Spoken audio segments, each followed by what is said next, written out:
말씀을 연구할 때 전에 없는 깨달음과 또한 성령의 깊은 감동과 은혜가 우리와 함께 하시기를 바랍니다. 저는 요즘에 어디를 보든지 하늘이 그렇게 그리워요. 왜 그런지 모르겠습니다. 어린 아이를 봐도 하늘이 그리운 것이 이런 아이들이 전혀 위험이 없고 공해가 없는 그런 곳에서 영원히 살아야 할 텐데 이렇게 귀하고 이렇게 천진난만한 어린아이가 하는 그런 마음 때문에 하늘이 그리워집니다. 그리고 하나님을 모르는 사람들이 이리저리 휩쓸려 다니는 것을 보면서 제가 하늘이 그리운 것은 정말 사람의 공해, 여러분 이 사람의 공해가 얼마나 무섭습니까? 이 사람의 공해 속에서 정말 괴로운 일들이 많습니다. 그래서 참 하나님을 알지 못하는 사람들이 완악하게 사는 모습을 보면서 전 하늘이 그립습니다. 그리고 핍박당하는 사람들 보면서 제가 하늘이 그립습니다. 저분들이 정말 저런 마음에 어려움 없이 신앙적인 고통이 없이 빨리 영원히 살아야 할 텐데 의인들만 있는 곳에 빨리 가야 할 텐데 하는 그런 생각에 제 마음 가운데 하나님이 하늘이 얼마나 그리운지 모르겠습니다. 여러분 아직 저희 중국에 있는 지부에 지금 몇 명의 지도자들이 아직도 지금 옥중에서 고생하고 있습니다. 저는 아침에 일어나면은 하나님께 기도하고 제 마음을 바치면서 제가 그 생각을 제 마음 가운데 떠올리고 하루 종일 제가 잊을 수가 없어요. 마치 꼭 제 자식 같은 사람들이니까 오늘은 감옥에서 또 무슨 먹을 것이 나왔을까? 오늘은 좀 먹을 만한 그런 양식이 나왔을까? 그 마음의 시련들과 어려움들을 오늘은 좀 견딜 그런 믿음을 가지고 또 하나님의 은혜가 충만할까? 그런 생각. 또 바쁘게 일을 하다가 문득 잊어버리지만 또 기억하면 또 제가 기도하면서 제가 하늘이 그리운 것입니다. 여러분 기억하십시오. 이 세상은 절대로 오래가지 못합니다. 제가 늘 말씀을 드리지만은 예수님께서 오신다 그렇게 우리가 기대하고 말을 하는데 우리가 10년, 20년, 50년 기다린다고 할지라도 예수께서 오시는 날은 하루입니다.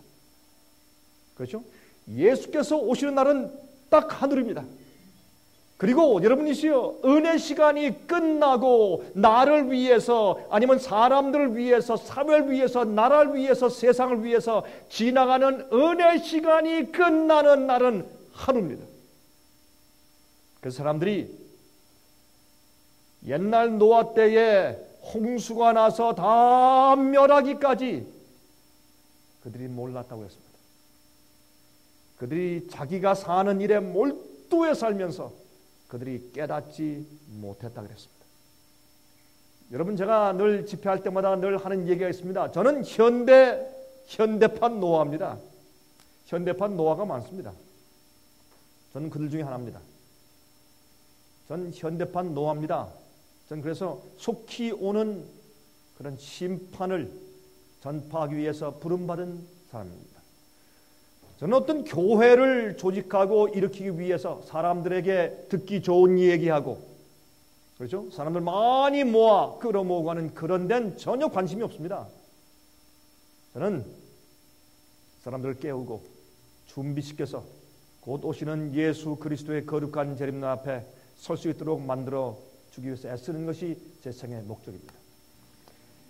여러분들이시여, 오늘은 제가 여러분들께 이제 다음과 같은 제목으로 좀 말씀을 좀 드리려고 합니다. 지금은 열왕의 시대다. 이게 무슨 말인가? 여러분, 제가 여러분들께 말씀드리는 이런 모든 강의의 뒷면엔 한 가지가 있습니다. 성경적으로 끝이 되었다, 마지막이 되었다, 다 되었다 하는 것이 이게 그냥 장난이 아니란 말입니다. 오늘날 기독교회는 예수님의 재림을 잊어버렸습니다. 오늘날 기독교회는 세상이 곧 끝난다는 사실을 잊어버렸어요. 오늘날 교회는 예수님께서 오실 때 거룩하게 서야 된다는 사실을 잊어버리고 살기 때문에 저는 성경이 말씀하고 있는 마지막 시대가 정말 그러하다는 것과 우리가 지금 그런 시대에 살고 있으며 우리가 사는 이 시대가 마지막 세대고 시대가 아닙니다. 마지막 세대, the last generation. 마지막에 살고 있는 세대 사람들입니다. 우리 이후의 세대가 없습니다. 여러분 마음가도 이런 마음이 들어가 있죠. 아이고 너무 강 목사님 너무 그러지 마십시오. 우리 할머니 때부터 그랬습니다. 1000년 전부터 그랬습니다. 좋습니다. 그러나 언젠가는 끝나는 세대가 있습니다. 그 세대가 지금인 것을 저는 100%, 120% 확신합니다. 제가 그것을 여러분들께 성경적으로 예언적으로 증명해 드리려고 하는 것이 제 소원이요. 그래서 여러분들이 혹시 조금 흔들리거나 아니면 조금 좀 정신이 좀 이렇게 느슨해질 때 또 한 번 더 펀치를 매겨서 정신을 번쩍 들게 하고 좀 준비케 하는 것이 제 소원입니다. 전 그거 위해서 합니다. 전 아침에 일어나서 기도할 때 전 그것을 위해서 하나님께 기도합니다. 제 생애 전체가 그거밖에 없습니다. 옛날 노아가 자기가 가지는 것을 몽땅 다 바쳐서 방주 짓는 일에 몰두했습니다. 정신 나간 사람이죠. 미친 사람이죠. 미친 사람이니까 그렇지. 남들은 집 짓고 잘 살고 뭐 어제 해가 뜨고 오늘도 떴고 내일도 뜰 텐데 그렇죠. 창창한 세월을 위해서 열심히 준비하고 살 때 전혀 비가 한 번도 온 적 없는 세상에서 뭐 큰 배를 짓는다고 하니 정신 나간 이상한 사람 아닙니까? 정신병원에 갈 사람이죠. 그러나 그가 하나님의 종이었습니다. 그러므로 듣든지 말든지 영어로 believe it or not 믿든지 말든지 듣든지 말든지 저는 제가 할 일을 하는 것입니다. 외치고 여러분 그런데 아십니까? 많은 목사님들 가운데서 많은 장로님들 가운데서 많은 집사님들 가운데서 많은 평신도들 가운데서 한 번도 예수를 믿어보지 않은 사람들 가운데서 불교인들 가운데서 저희 생애 빛에서 이렇게 외치니까 예? 여러분 제가 이 강의하고 얘기할 때 여러분 제가 온 마음을 다해서 혼신을 다해서 얘기하고 외친다고 여러분 느껴지시지 않습니까? 저는 정말 제 속에 있는 제 모든 것을 다 바쳐서 제 몸에 있는 이 세포 하나하나가 다 절규하면서 제가 이 말씀을 전하는 것입니다. 제가 온 마음을 다해서 그렇게 믿기 때문에 저는 무슨 뭐 인간적으로 바라는 것이 없고 세상에서 바라는 것이 없고 저는 제발 하늘에 갈 때 예수께서 오실 때 정말 여러분 같은 분들이 또 이 화면을 통해서 보는 분들이 저희 방송을 듣는 분들이 저희 웹사이트에 오는 분들이 참 생전 만나보지도 못한 분들이 와서 먼저 예수님께 감사하고 하나님께 감사하고 천사들에게 감사한 다음에 또 우리에게 와서 참 생애빛 고맙습니다. 여러분들 때문에 제가 그래도 깨어나서 이렇게 이 자리에 있습니다. 너무나 고맙습니다. 그 얘기 좀 듣고 싶어서 우리 이렇게 애를 씁니다. 자, 오늘 저희 여러분들께 우리가 살고 있는 이 시대가 바로 마지막 열왕의 시대고 여러분 이 열왕의 시대가 무슨 뜻인가 하는 것을 곧 말씀을 드리겠습니다. 우리가 살고 있는 이 시대가 바로 마지막 그 끝이다 하는 것을 증명하기 위해서 제가 오늘도 소리를 지릅니다. 자, 제가 이 남미에 가서 한번 집회를 하는데 남미에는 어떤 사람이 이 그림을 가지고 있어요. 이 그림이 참 의미가 있어요. 그렇죠? 이 지구가 있는데 정말 견들려면서 깜짝 놀란 눈으로 자, 이 다음엔 지금 무슨 사건이 벌어지려고 하는가 하는 그런 그림이 있길래 제가 좀 얻어와서 저희 사용을 하는 것입니다. 자, 이 세상에 곧 무슨 일이 일어날까요? 예? 성경에서 우리의 좌표를 발견해야 합니다. 다른 것 말고 성경에서 우리가 이제 앞으로 어떤 사건이 있을 것을 발견해야 하죠. 우린 성경을 믿는 사람들입니다. 요한계시록 17장 1절부터 4절까지 있는 말씀을 제가 읽겠습니다. 또 7 대접을 가진 7 천사 중 하나가 와서 내게 말하여 가로되 이리 오라 많은 물 위에 앉은 큰 음녀에 받을 심판을 내게 보이리라. 자, 여러분 요한계시록은 말이죠. 요한계시록 12장은 이 참된 교회의 족보입니다. 누가 어떤 사람들이 참된 마지막 시대 하나님의 교회인가라는 것을 설명합니다.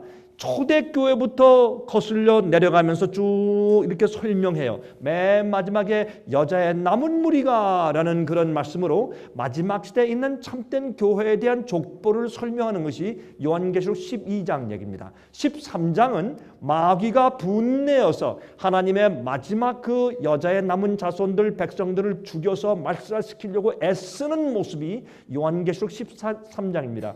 그렇게 애쓰는 그 일이 무엇입니까? 짐승의 표의 환란을 통해서 백성들을 잡아서 없애려고 애를 쓴다고 우리가 배웠습니다. 그래서 요한계시록 13장은 하나님의 백성들을 향한 마귀의 전쟁을 말합니다. 요한계시록 14장은 14만 4천이 나오면서 거기에 세 가지 경고의 기별이 나옵니다. 그러므로 요한계시록 14장은 하나님의 인을 받는 사람들이고 짐승의 표를 거절하는 사람들입니다. 마지막에 진실하게 우뚝 서는 사람들입니다. 그러므로 12장과 13장과 14장은 요한계시록 가장 중심부에 자리하고 있는 것입니다. 아주 중요한 성경장들이죠. 그렇죠? 그 다음에 15장에 가서는 14만 4천이 하늘에 올라가서 찬송을 부르고 감사하는 그런 노래가 거기 기록되어 있습니다. 그런데 16장에 가서는 무엇이 있습니까?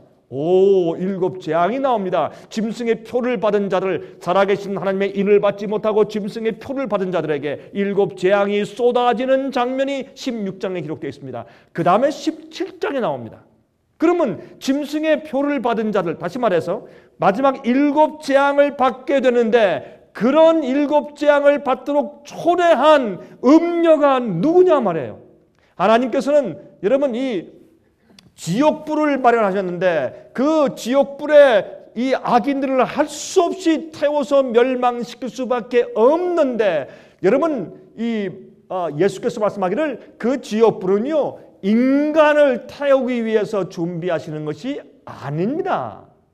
절대로 지옥불은요 사람을 죽이기 위해서 준비한 불이 아닙니다.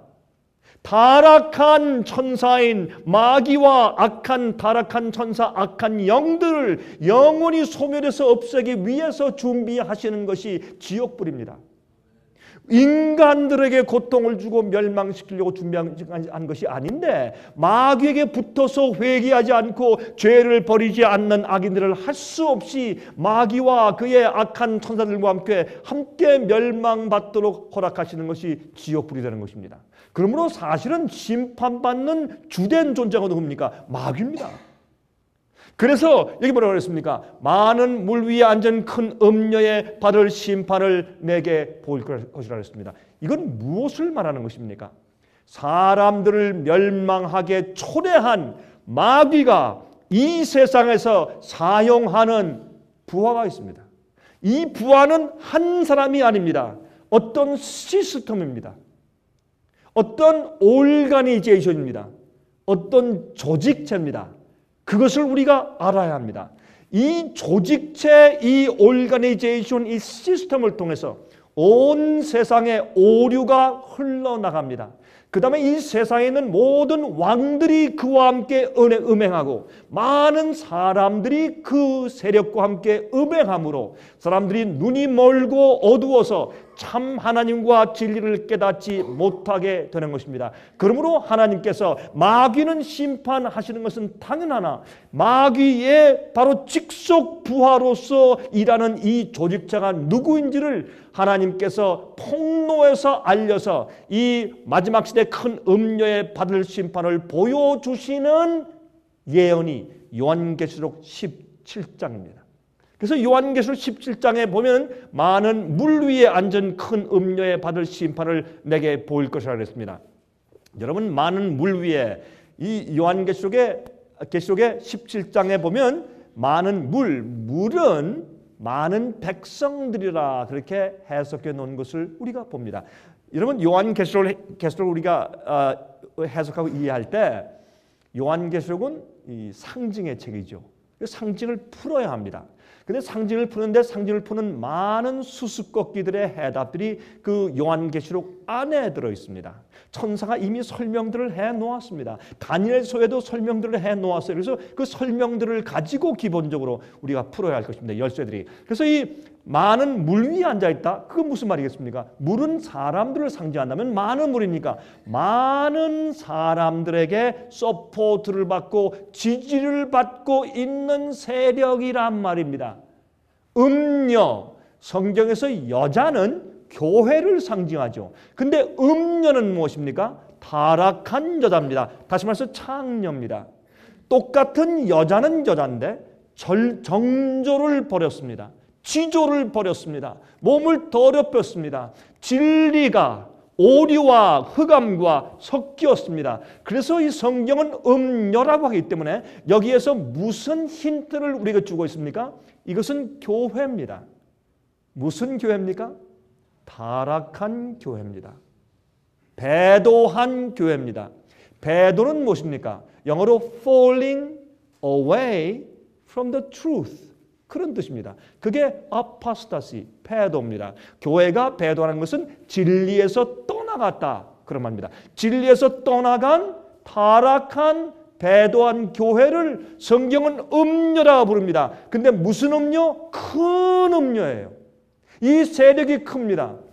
예? 무리가 큽니다. 그래서 많은 사람들의 지지를 받고 있는 음녀라고 말했습니다. 그런데 이 음녀의 타락한 이 교회의 조직제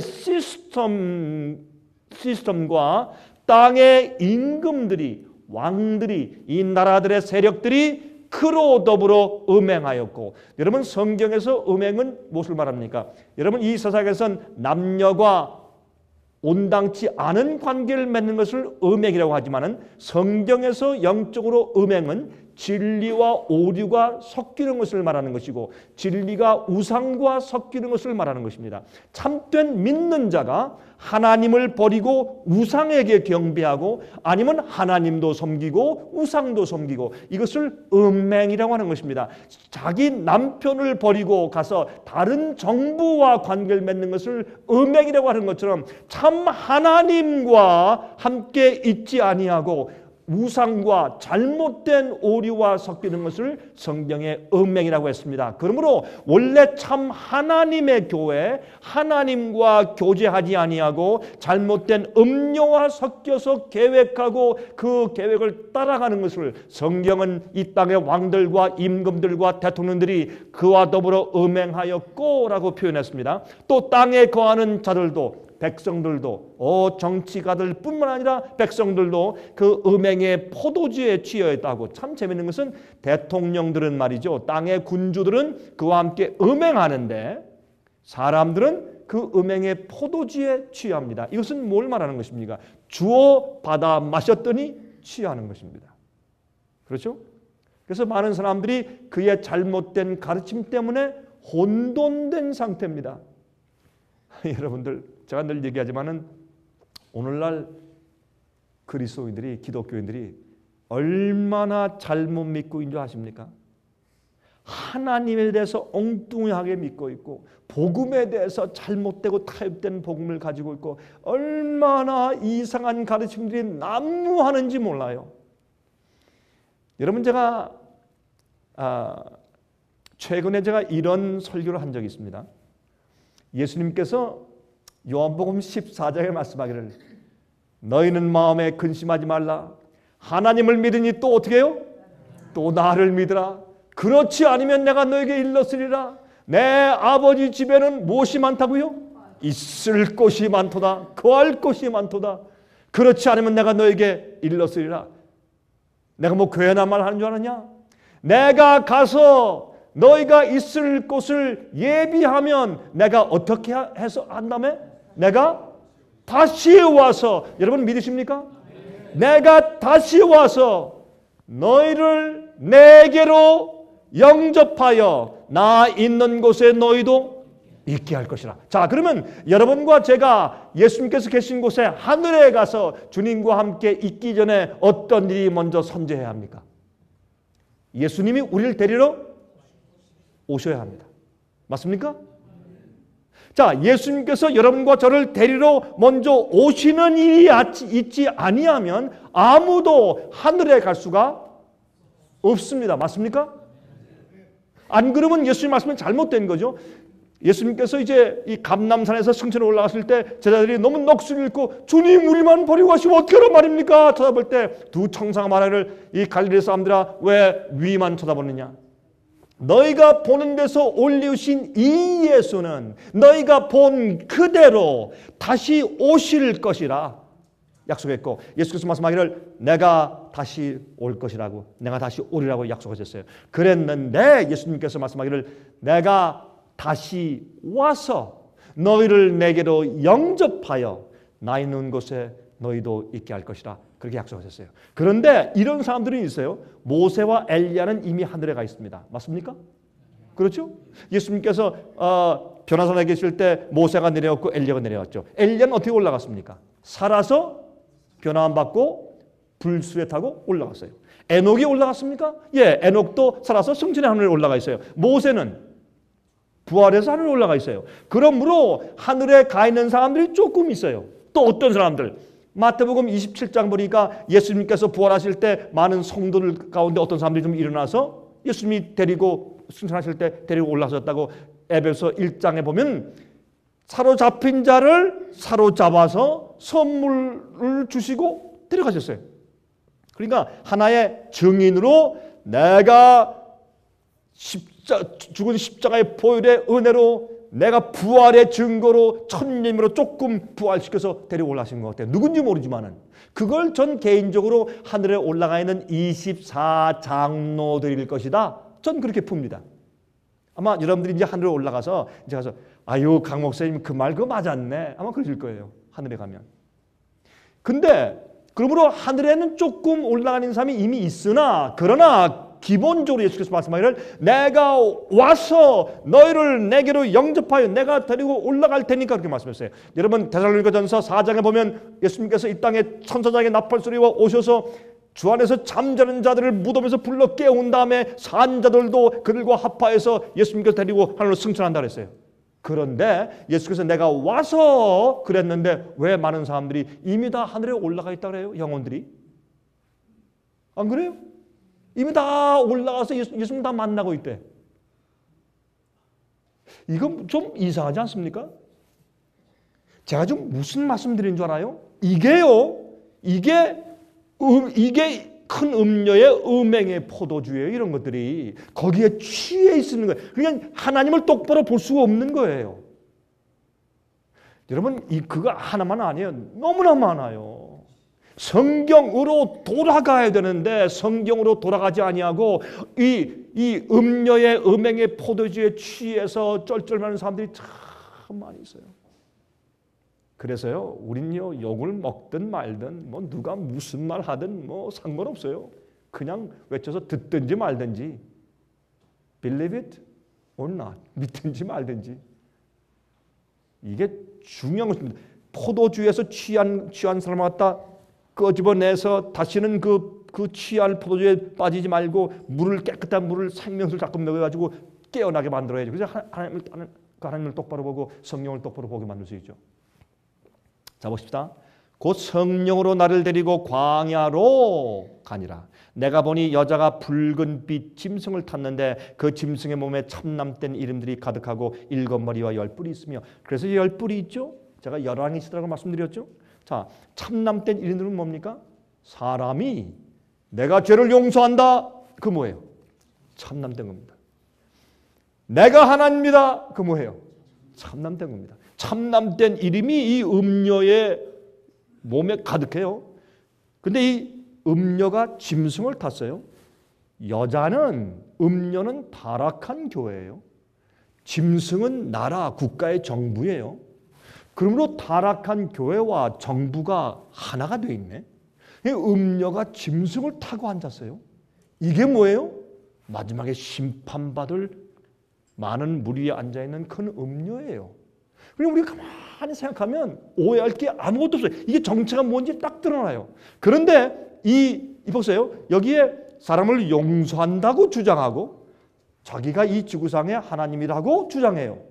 그러면서 하나님의 권위를 가지고 있다고 주장해요. 그런데 보세요. 그 여자는, 이 교회는, 이 음녀는 자줏빛과 붉은빛 옷을 입고 금과 보석과 진주로 꾸미고 손에 금잔을 가졌는데 가증한 물건과 그의 음행에 더러운 것들이 가득해요. 참 재미있지 않습니까? 자, 좀 보도록 하십시다. 여러분, 제가 옛날 몇 년 전으로 돌아갑니다. 여러분, 한 5, 6년 전으로 돌아가면 요한 바오로 2세의 장례식 때 굉장했죠. 여러분, 바로 이날은 금요일이었습니다. 제가 이날 독일에서 한 독일 교회에서 부흥회를 하기 위해서 제가 갔다가 독일 교회의 두 독일 목사님과 제가 응접실에 앉아서 제가 그 당시에 그 생방송으로, 예? CNN 유로 생방송으로 제가 이 장면을 한 몇 시간 동안 잘 지켜보았습니다. 제가 지켜보면서 많은 것을 제가 느낄 수가 있었습니다. 제 눈앞에서 요한계시록 예언이 성취되기 때문에 아주 참 흥미가 있었습니다. 자, 그런데 그것이 2005년 4월 8일이었습니다. 바티칸 광장의 요한 바오로 2세 장례식 광장이죠. 굉장했습니다. 이 광장 안에 모인 사람들만 한 30만 내지 40만 명이 모였다 그러죠. 그 다음에 이 로마시 전체에 모여서 애도하는 물결이 약 한 200만 명의 순례자들이 왔다고 그렇게 신문은 보도했습니다. 그렇죠? 자, 이것을 여러분 지금도 기억하실 것입니다. 근데 재미있는 것은 말이죠. 옛날에 이건 중세기 때 그 그림인데 중세기 때 보면 거기에 한쪽은 추기경들과 사제들, 한쪽은 정치가들과 그다음에 이 경제인들이 이렇게 있는 가운데 높이 교황이 앉아 있었습니다. 보좌에. 그런데 재미있는 것은 말이죠. 여기 보세요. 똑같아요. 근데 교황이 지금은 살아있지 않고 죽어 있었는데 사제들, 정치인들과 그다음에 여기에 기업인들, 부자들이, 그래서 옛날에 지금은 똑같아. 옛날에 교황이 온 세상을 주장할 때하고 얼마나 똑같습니까? 참 흥미있지 않습니까? 자, 그런데 사람들이 말이죠. 보니까 이게요. 저도 가봤지만 이 바티칸 광장의 이 밑이 전부 다 이게 돌이에요. 돌바닥이에요. 근데 사람들이 다 무릎 꿇었죠. 무릎 꿇고 2시간, 3시간씩 있어요. 야, 전요. 이 로마 교인들의 이 헌신을 보자 깜짝 놀랐어요. 아, 여러분 로만 카톨릭 교인들의 신앙을 우리가 본받아야 돼요. 참 그분들의 그 간절함과 그 헌신은 정말 본받아야 합니다. 우리 개신교인들이 본받아야 돼요. 정말 이분들의 그 헌신만큼은. 그렇죠? 자, 제가 좀 시간이 없으니까 빨리 지나갑니다. 여기에 그 당시에 독일의 챈슬러가 왔죠. 그 당시 부시 대통령 보십시오. 그렇죠? 예. 영국, 그렇죠? 토니 블레어 총리였죠. 그다음에 여기 이제 클린턴 대통령과 부시 대통령이 그 당시 있었습니다. 자, 이거 보면 미국 역대 대통령들이 이렇게 쭉 무릎 꿇고 이제 있는 모습을 한번 보십시오. 참 재미있지 않습니까? 이게 우리에게 무엇을 의미합니까? 이것은 정확한 성경 예언이 아니면 무엇이겠습니까? 자 보세요. 그런데 여기 이제 금잔을 들고 있습니다.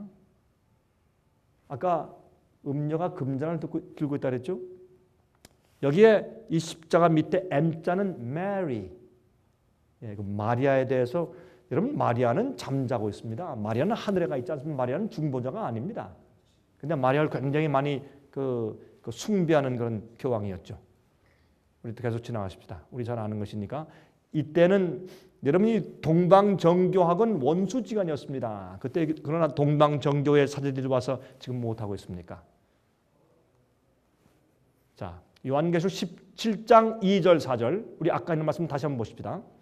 땅의 임금들도 그로 더불어 음행하였고 땅에 거하는 자들도 그 음행의 포도주에 취하였다 하고 그 여자는 음녀는 자줏빛과 붉은빛 옷을 입고 금과 보석과 진주로 꾸미고 손에 금잔을 가졌는데 가증한 물건과 그의 음행에 더러운 것이 가득하더라. 여러분 저는요 어느 교회나 어느 교인들에 대해서 비난하는 이야기가 아닙니다. 성경을 뒤바꾸고 오류를 가르치는 잘못된 엔티티, 시스템을 말하는 것이지 사람들을 말하는 것이 아닙니다. 여러분 자 보세요.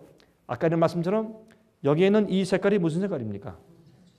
자주색이죠. 이건 무슨 색깔입니까? 빨간 붉은색이죠. 여기에 진주와 금과 은으로 찼죠. 그렇습니까? 성경은 그 여자는 자줏빛을 옷을 입고 붉은 옷을 입고 금과 은과 진주와 보석으로 꾸미고 그렇게 말했어요. 왜 예배드리는데 금과 진주와 보석 같은 이런 것이 왜 필요할까? 그것은 장식이에요. 자기를 아름답게 꾸미기 위해서 필요한 것이에요. 예? 여러분 교회 올 때 왜 귀걸이를 교회 올 때는 무슨 패션쇼를 하는지 제일 비싼 귀걸이는 다 차고 와. 교회 올 때 반지 제일 비싼 반지 다 차고 오고 막 목걸이 다 하고 오고 제일 멋있는 옷 비싼 옷 사서 입고 무슨 교회 쇼하러 오나? 이게 전부 다 음녀의 잘못된 포도주 마신 사람들이 정신이 혼미해서 하나님을 예배하는 것이 무엇인지 몰라서 그래요. 잘못된 생각들이요. 우린 겸비하게 회개로 좁혀 나오는 것인데, 그렇죠?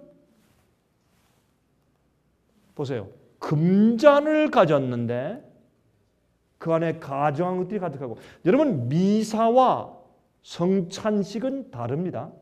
주의 만찬과 성찬식과 미사는 다른 것이, 미사는 포도주를 마실 때 그 포도주가 입에 들어가면 직접 예수님의 실제 피로 변한다고 믿습니다. 또 떡을 떼서 그 웨이프라고 그러죠. 그걸 찍어서 나와요, 이렇게. 근데 그거를 입에 넣으면 실제로 예수님의 피와 살로 변한다고 믿죠. 그래서 그걸 화채설이에요, 화채설. 그렇죠? 이 화채설은 예수님의 피와 살을 실제로 내가 받아 먹음으로, 어디에서? 교회에서 주는 것이니까 받아 먹음으로 그것이 내게 구원의 공로가 돼요. 그래서 예수를 내가 받아들인다고 생각해요. 우상 숭배입니다. 잘못된 가르침입니다. 여러분 예수님의 피와 살을 상징하는 포도즙이에요. 포도주가 아니라 포도즙과 떡을 먹으라는 것은, 그것은 예수님이 나의 생명 되시고 예수의 말씀이 나의 영이 되고 내 생명 되고 주의 말씀이 내 생애의 진리와 빛이 되는 것을 내가 상징적으로 받아 먹음으로 이행하는 것입니다. 그것을 기념하는 것입니다. 예수님의 돌아가신 십자가의 은혜를 기념하는 것입니다. 내가 주님의 살과 피로 사는 것을 기념하는 행사지 실제가 아닙니다. 그러나 미사는 실제 예수님의 살과 피를 먹게 하는 우상숭배의 잘못된 가르침입니다. 여러분, 그러므로 성경은 어떻게 이 잔 속에 무엇이 있다? 음행에 가득한 것들이 있다. 그렇게 표현했어요. 여러분, 최근에 지금 한 달 정도 됐죠? 베네딕트 16세가 대영 제국을 방문했습니다. 이 대영 제국에 지금 캐머런 새 총리 아닙니까? 그렇죠? 영국 사람들도 난리가 났습니다. 예? 굉장했습니다. 물론 반대하는 사람도 생겼는데 난리가 났어요. 그런데요, 참 재밌는 것은 말이죠.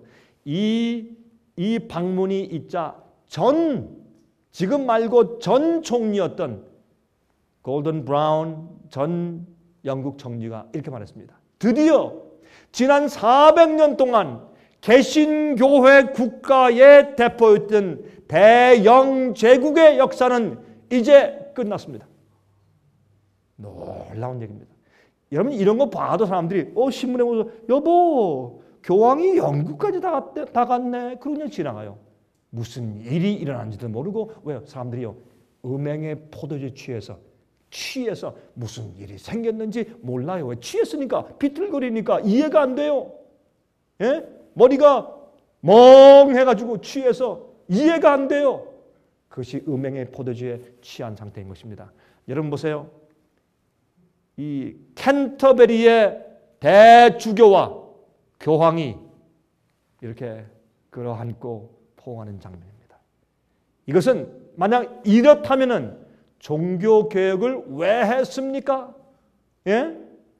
영국이 무엇 때문에 종교개혁해서 나왔습니까? 왜 개신교회가 되었으며 왜 성공회가 시작되었습니까? 요한 웨슬레는 무엇 때문에 종교개혁을 했고 마르틴 루터는 무엇 때문에 종교개혁을 했습니까? 그 사람들은 정신 나간 사람들이었습니까?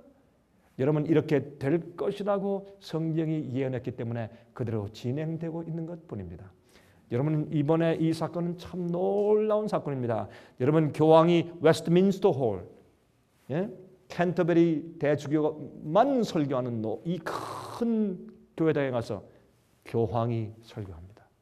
거기에는 총리를 비롯해서 그 영국의 그 국회의원들과 정치인들이 다 나와서 설교했습니다. 여러분, 근데 제가 그 설교를 듣고 제가 깜짝 놀라, 입이 딱 벌어져요. 야, 세상에 어떻게 이런 말을 다 할 수 있느냐. 그래도 사람들이 박수를 막 치고, 제가 볼 때 아이고, 술이 취해도 잔뜩 잘 취했구나. 술이 취해도 보통 취한 게 아니에요. 이게 무슨 얘기 하는지 아세요? 토마스 모 씨를 칭찬하고 추앙해서요, 교황이 영국에 있는 그 사람들 앞에서. 이게 토마스 모가 누군지 아십니까? 토마스 모는 이 세상의 군주와 대통령과 수상과 왕들보다 교황이 제일 큰 권위가 있는 자요, 모든 자는 그 앞에 경배할지어다, 그렇게 믿는 사람이었어요. 그렇게 믿고 말하기 때문에 영국 정부에서 그를 교수형시켜 죽여버렸어요. 그 사람이 토마스 모예요. 그 역사를 가지고 있는 개신국가인 영국에 가지고 사람들 앞에서 이 토마스 모의 훌륭함을 칭찬했어요.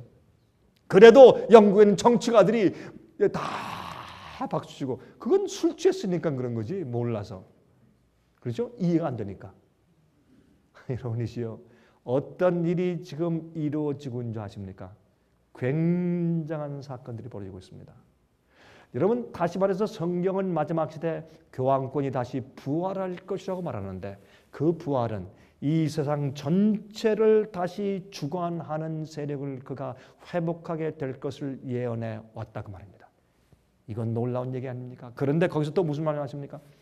여러분들이시여, 지금 우리는 이 세상의 새로운 오토리티, 권위를 세워야 합니다. 그 권위는 천주교회의 영적인 밸류를 가지고 있는 권위여야 할 것입니다. 그래도 박수를 쳐. 이건 술 취했으니까 그렇지. 그리고 이 권위 앞에 사실은 오늘날 이 경제적인 문제는 도덕의 문제이기 때문에 이러한 권위가 서면 도덕적인 문제와 경제적인 문제를 우리가 고칠 수가 있습니다. 그런 얘기할 때 사람들이 막 박수 쳤어요. 왜요? 이 교황이 어디 가기 전에 제수잇이 그 뒤에서 다 작업을 다 해놓고 가게 하거든요. 그러니까 당연하죠. 여러분, 이번에 교황이 영국에 가서 설교한 그 내용은 제가 지난번에 한번 설명드렸습니까? 이 교황의 제3서신에서 다 써서 이 대통령들에게 보낸 그 서신 가운데 다 있는 이야기들이었습니다.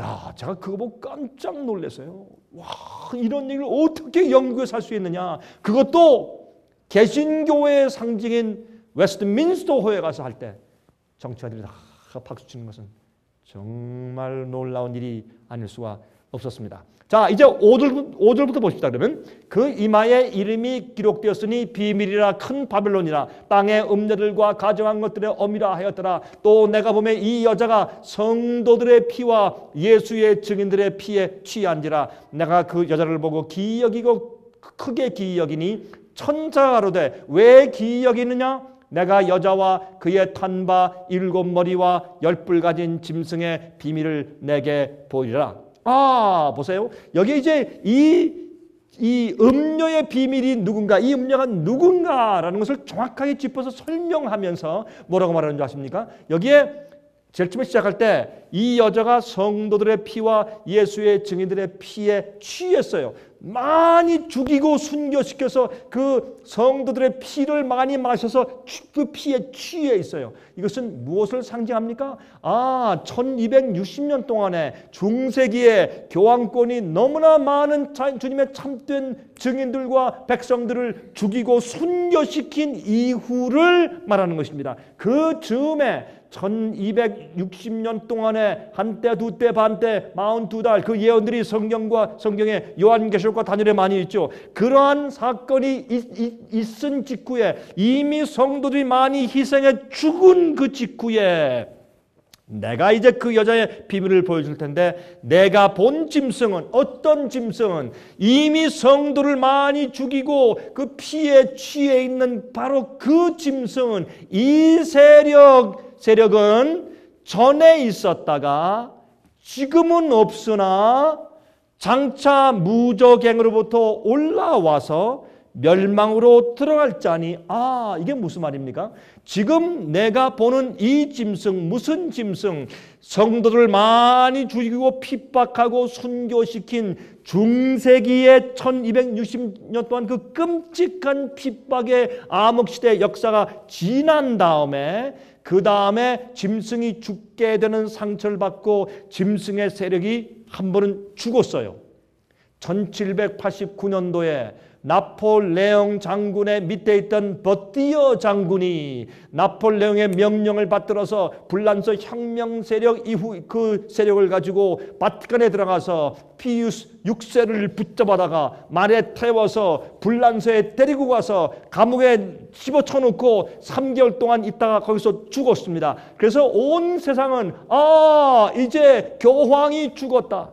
우리를 핍박하고 컨트롤하던 그 세력이 이제 죽었구나. 우리가 해방이다. 미국 신문까지도 그 당시에 말이죠. 해방이다 라고 하는, 우린 이 세력에서 해방되었다 라고 하는 그런 소리를 질렀어요. 온 세상이 그 당시에. 그래서 이 세력이 한번 교황권이 죽은 적이 있었습니다. 그러므로 여기 성경이 말하기를 이런 이 성도를 핍박한 그 기간 이후에 이 짐승은 전에 있었다가 지방은 없어요. 그러니까 다시 말해서 지금은 죽었어요.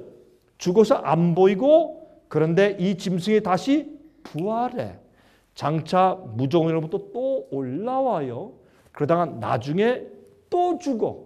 또 멸망해요. 예수님께서 또 멸망시키는 일을 하시는데, 그래서 내가 이 음녀가 받을 심판을 보여줄 것이다 라고 마지막 사건들을 우리에게 예언으로 주신다 그 말입니다. 땅에 거하는 자들로 창세 이후로 생명책에 농명되지 못한 자들이 이전에 있었다가 중세기와 그 1260년 동안에 이전에 있었죠. 이전에 있었다가 시방은 없어. 시방은 옛날 말이죠. 지금 시방 안 그러죠. 이거 사투리죠. 근데 왜 자꾸 시방이라는 지금은 없으나 장차 나올 짐승을 보고 어떻게 여길 것이라? 기이 여길 것이라. 재밌는 것은 요한계시록 13장을 보면 온 세상이 기이 여겨, 이상이 놀랍게 여기며 그를 따르더라 할 때 똑같은 얘기예요. 이 세상이 장차 나올 짐승을 보고 기이 여길 것이라. 왜요? 그 당시에 나폴레옹 세력에 의해서 불란서 혁명 세력에 의해서 붙잡혀서 죽은 줄 알았는데 나중에 무소리니에 의해서 바티칸의 108에이커가 주어지고 서서히 교황권이 바티칸이 다시 부활하더니 나중에 10년, 20년, 30년, 50년, 100년 계속 지나니까 지금 이 시대는 어떻게 해요? 예?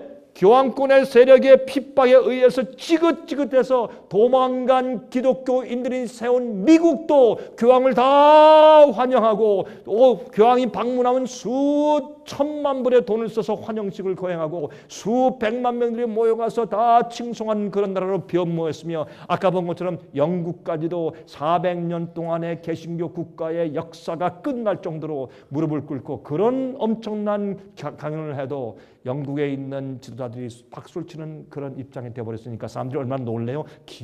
야, 참 놀랍다. 이렇게 해서 다시 부활해서 올라왔지 않습니까? 이게 성경의 예언입니다. 그런데 지혜 있는 뜻이 여기시니 그 7머리는 여자가 앉은 7산이요. 또 7왕이라. 그러니까 다른 건 다 그만두고 7머리가 있다. 그것은 7왕이에요. 5은 망하였고 하나는 있고 다른 이는 아직 이르지 아니하였으나 이르면 반드시 잠깐 동안 계속하리라. 이게 무슨, 여기 성경은요 힌트를 주는데 예수께서 이렇게 말씀하셨죠. 깨달을 귀 있는 자는 깨달을진저.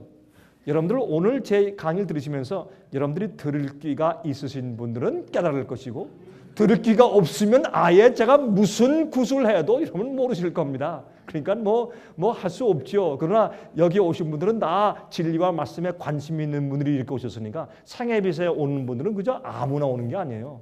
여러분 같은 분들은 귀가 열렸으니까 금방 이해하시겠죠. 여기 보시면 뭐라 그랬습니까? 여기에 7 왕이에요. 아, 이 짐승에게 7 왕이 있네. 짐승은 나라와 세력을 상징하잖아요. 그러니까 이 세상 나라들 가운데서 7 나라를 특별히 지목해서 말씀하시는데 그 7 왕인데 5 왕은 5 나라는 멸망했고 하나는 지금 있어요. 그러니까 이게 무슨 말이에요? 사도 요한이 지금 요한계시록 17장의 예언은 언제 보고 있는 거예요? 자, 7 왕 가운데서 사도 요한이 요한계시록 17장의 예언은 몇 번째 왕 시대 지금 보고 있는 거예요? 예? 6번째 왕 시대 보고 있는 거예요. 왜요? 지금 그거 보고 있을 때는 자, 네가 지금 보고 있지? 그런데 7 왕 가운데서 5 왕, 5 나라들은 이미 멸망했고 한 나라는 지금 있고 그렇죠? 다른 이는 7째는 아직 이르지 아니했지만 이르면 반드시 잠깐 동안 계속할 것이다. 7째 나라는 그 기간이 짧아요. 그리고 전에 있었다가 시방 지금 없어진 짐승은 아까 얘기해서 음녀. 그렇죠? 이 음녀 죽었다가 다시 부활하는 이 음녀 이 짐승의 세력은 8째 왕이니 7 중에 속한 자라 저가 멸망으로 들어갈 것이라 한번 죽었었는데 그렇죠? 다시 부활할 것이라 했는데 지금 죽었던 세력이 지금 부활해서 온 세상을 호령해. 굉장하죠? 교황권은 지금 여러분 다시 말해서 미국의 국회의원들과 대통령이 유럽을 방문 가면 먼저 어디 갑니까? 먼저 바티칸 가서 경배하죠. 그렇죠? 왜 여러분 오바마 대통령이 얼마 전에 올해 7월 달에 갔을 때 벌써 작년 7월이네. 갔을 때 어떻게 했습니까? 까만 옷을 입고 부인도 까만 옷을 입고 무슨 누구 장례식이 생겼습니까? 왜 까만 옷을 입고 가나? 그거는 복종과 충성의 상징입니다. 옛날 유럽의 중세기 때 다 그랬습니다. 왜 갑자기 여러분 미셸 오바마는 아주 유행을 따르기에 유명한 퍼스트 레이디인데 왜 새까맣게 보기 싫은 그런 옷을 입고 새까만 쇼를 쓰고 갔을까요? 다 이유가 있죠. 그거 보면 이상하다. 흑인인 영부인이 왜 또 까만 옷을 입었을까라고 의아해하지만 그 뜻은 사람들이 모르죠. 그걸 봐도. 여러분이시여 그런 입장에 있는 것을 우리가 압니다. 그런데 이 8째 왕인이 7 중에 속한 자라. 왜요? 과거에 한 번 죽었었어요. 그러니까 옛날 그 7 왕 가운데 하나였어요. 그렇게 설명해요. 저가 또 멸망으로 들어간다고 했어요. 내가 보던 10뿔은 10왕이니 아직 나라를 얻지 못하였으나 여기서 아까 잠깐 아직 나라를 얻지 못하였다. 아직 그 세력이 이르지 않았다 하는 말이 그 앞에 있어요. 성경은 대구법으로 자꾸 반복해서 설명하거든요. 그 앞에 보세요. 10절에 또 7 왕이라 5은 망하였고 하나는 있고 다른 이는 아직 이르지 않았지만은 이르면 반드시 잠깐 동안 계속할 것이라. 이 내용하고 여기 7째 왕이죠. 여기 보세요. 내가 보던 10뿔은 10왕이니 아직 나라를 얻지 못하였으나 똑같아요. 맞습니까? 그 다음에 다만 짐승으로 더불어 임금처럼 얼마 동안요? 일시 동안 잠깐 동안 같은 얘기입니까? 같은 얘기예요. 그거 반복하는 것이에요. 그러면 여기 있는 거면 10뿔은 무엇을 말하는 것입니까? 7번째 왕을 말하는 것이에요. 예? 자, 그래서 설명드리겠습니다. 저희가 한 뜻을 가지고 자기의 능력과 권세를 짐승에게 주더라. 왜 여기에 갑자기 저희가 할 때 각 나라는 하나하나 단수였는데 왜 7번째 오는 그 세력 7번째 왕은 갑자기 저희가 복수가 될까요? 왜 7번째 세력을 10뿔 10왕들 10국으로 말했으니까 그러니까 저희가 그들이 전부 다 연합하여서 합하여서 한 뜻을 가지고 자기의 능력과 권세를 누구에게 줘요? 이 짐승에게 줘요. 이게 무슨 얘기예요? 옛날 중세기에 했던 일입니다. 그렇죠? 자, 이제 보십시다. 자, 많은 물 위에 앉은 큰 음녀에 받을 심판을 내게 보일 것이라 그렇게 말씀을 한 것을 우리가 보았습니다. 보니까 이 짐승은 내가 보니 여자가 붉은 빛 짐승을 탔는데, 그러니까 붉은 빛 짐승을 탔다고 이게 어떤 사람들은 공산주의래. 아니 이거 왜 또 공산주의가 들어와요? 왜? 색깔이 붉으니까. 아니 붉은 건 공산주의만 붉어요? 참 어떤 사람들이 이상해요. 그렇게 하지 말고 성경적으로 풀어야 돼요. 성경에 있는 말씀을 가지고 풀어야 돼요. 붉은 짐승을 탔는데 그 짐승의 몸에 참난된 이름들이 있으며 이름들이 가득하고 7머리와 10뿔이 있으며. 여러분 1절에는 많은 물 위에 앉아있는 것으로 상징되었어요. 여자는 교회였어요. 음녀니까 타락한 교회예요. 짐승은 정치적인 세력이에요. 나라와 왕이에요. 그리고 여러분이 이 짐승을 타고 있는 이 음녀를 상징한 것을 여기서 우리가 볼 수가 있어요. 계속하십시다. 자, 지혜 있는 뜻이 여기 있으니 9절에 설명했어요. 그 7머리는 여자가 앉은 7산이요. 또 10절 첫 부분에 7왕이라 그랬으니까 우리가 오해할 게 없어요. 그런데 다니엘서의 7장에 가면 거기에 네 나라가 올라오죠. 바다에서 올라오는데 제일 첫 번째 큰 짐승 넷이 올라오는데, 첫째는 사자 같은데 독수 날개가 있고, 두 번째는 곰과 같고, 세 번째는 표범과 같고, 네 번째 짐승은 무섭고 놀라우며 극히 강하며 천리가 있고 이 용 같은 짐승으로 표현했어요. 이렇게 짐승들을 이런 식으로 표현했어요. 그런데 제가 무슨 말씀하느냐, 7 짐승 7 나라 그러면 성경에서 예언으로 풀 때 이 짐승으로 표현한 나라들이 성경에 있느냐, 그걸 우리가 살펴보면 돼요. 살펴보면 그 짐승들이 다니엘서 구약의 예언서에 있단 말이에요. 그러면 우리가 그것을 이렇게 대입해서 해석하고 이해해 보면 됩니다. 신약 성경은, 요한계시록은 신약의 예언서고 다니엘은 구약의 예언서이기 때문에 다니엘서가 내려오다가 계시록은 그것을 받아서 계속되고 있는 것이에요. 그러므로 여기 보면 자, 넷째 짐승이 있는데 넷째 짐승이 보세요.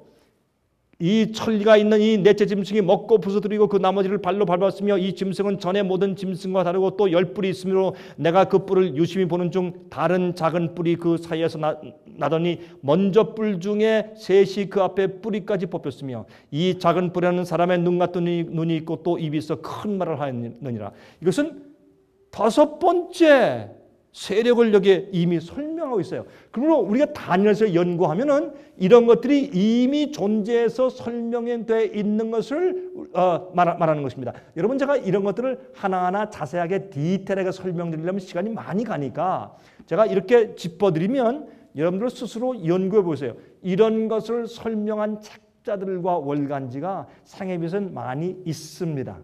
그러므로 여러분 걱정하시지 말고 이것을 좀 더 알고 싶으면 전화하세요. 우리 직원한테 얘기하세요. 보내드릴 테니까 자세하게 연구할 수 있는 그런 충분한 재료들이 저한테 있으니까 말이죠. 그래서 구약 성경에 보면 어떻게 되어 있습니까? 바벨론, 메데페르시아, 헬라, 로마, 이렇게 네 제국에 대해서 이미 예언이 기록되어 있고 성취되어 온 것을 우리가 안단 말이에요. 그렇죠?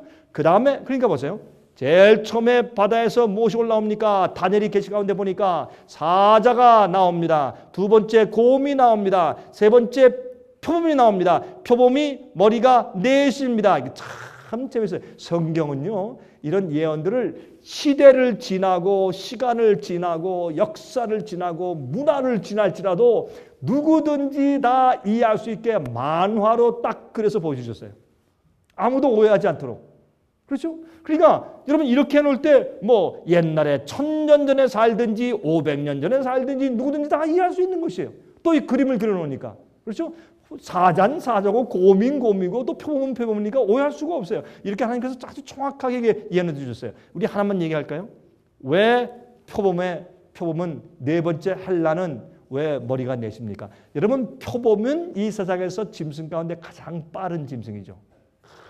여러분, 제가 아프리카 갔을 때 제가 표범을 진짜 봤어요. 표범, 레퍼드.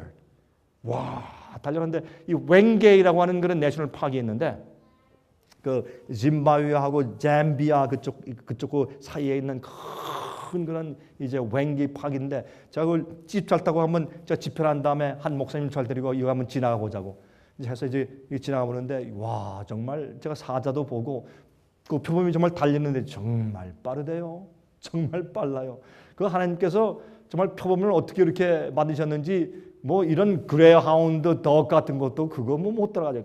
거의 뭐 이 다리를 쫙 뻗으면서 달려가는데 정말 빨라요. 그래서 이 왜 이렇게 표범으로 상징했느냐 하면 이 세상에서 제국들 가운데서 헬라 제국처럼 그렇게 빠른 속도로 세상을 정복한 나라가 없었다 그러죠. 그래서 하나님께서 표범으로 상징했어요. 근데 왜 머리가 넷인가?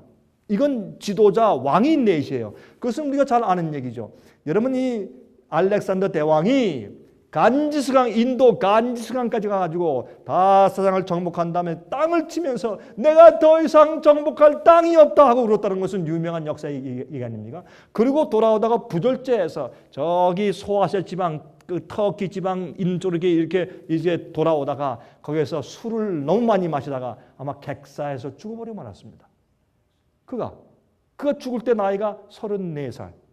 사실 33살 조금 넘었죠. 예수님이 십자가에 돌아가신 나이였습니다. 근데 그가 죽을 때 장군들이 와서 어땠습니까? 왕이시여 이 큰 땅을 차지하고 죽으시면 이걸 누가 차지합니까? 그러니까 유명한 얘기 있죠. 센 놈이 먹어. 그러고 죽었대요. 강한 놈이 먹어.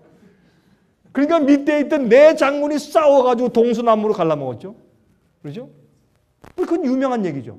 그래서 네 왕이 올라왔어요. 그래서 머리가 넷이라.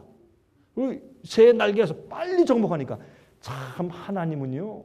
여러분과 저를 사랑하셔서 가장 쉽게 어느 역사, 어느 문화를 가지고 있더라도 가장 쉽게 이해하게 이렇게 요모조금 그렇게 설명해 두셨는데 인간 언어로 사람들이 관심이 없어요. 무슨 말인지도 모르고. 예? 왜 그런지 아십니까? 예수님 속히 오실 것을 절실하게 고대하지 않기 때문에 그래요. 여러분 예수님 재림을 고대하십니까? 속히 오시기 원하십니까? 여러분 마음에 절실하십니까? 얼마나 절실하세요? 얼마나 절실하세요? 예? 저는요 예수님의 다시 오시면 제 인생의 전부예요. 전 너무 절실해요. 너무. 제가 처음에 오늘 시작할 때 말씀드렸지만 저는 보는 것마다 보는 사람마다 보는 장면마다 저는 하늘이 그리워. 뭐 제 눈에 볼 때마다 빨리 예수님 오셔야 할 텐데. 여러분 구약에 이미 이 네 나라가 그렇죠? 바벨론, 페르시아, 헬라, 로마 나라가 멸망하면서 10나라로 10구로 갈라졌죠. 이렇게요. 그렇죠? 이미 다 네 나라가 있어요. 그렇죠? 그런데 네 번째 나라인 용 같은 나라인 로마 나라에서 열불 사이에서 다시 말해서 로마 나라가 내부에 문제가 생겨서 그 나라가 붕괴하고 멸망하면서 열국으로 갈라져서 서유럽이 될 즈음에 다시 말해서 로마 나라가 강성할 때 아니에요. 로마 나라가 붕괴했을 때 그때의 한 세력이 작은 뿔이 올라왔는데 거기 사람의 눈 같은 것이고 큰 입이 있어 말을 해요. 이건 참난 때 말을 한다는 얘기예요. 하나님을 거역하는 말을 해요. 참난 때 말하는 입이 있어요. 이 작은 뿔 세력이 올라와서 새 뿔을 뽑아버려요.